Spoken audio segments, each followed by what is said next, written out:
Tiada keperluan Ketua Pemuda UMNO Datuk Dr. Akmal Saleh mendesak Presiden MCA Datuk Seri Dr. Wee Ka Siong agar memohon maaf berhubung isu kemasukan pelajar cemerlang ke Universiti Awam UA. Itu tegas seorang pemerhati yang menekankan sebagai rakyat Malaysia, setiap individu berhak mengkritik mana-mana pemimpin dan kerajaan bagi tujuan penambahbaikan, bukannya sekadar mengata tanpa sebab.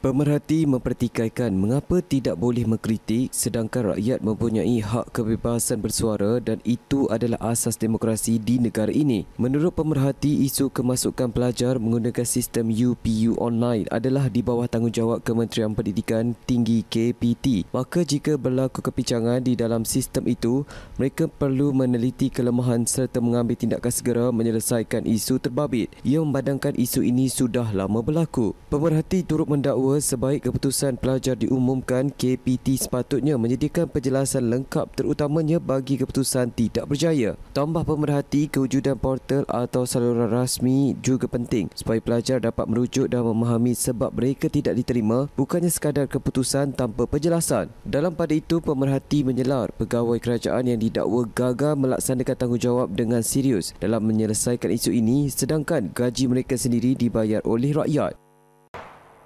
Sementara itu, Ahli Majlis Kerja Tertinggi MKT UMNO Datuk Dr. Muhammad Fuad Zarkashi menekankan kejayaan memperoleh 4.0 PNGK atau 4 flat tidak semestinya menjamin kemasukan ke Universiti Malaya UM dalam kursus pilihan.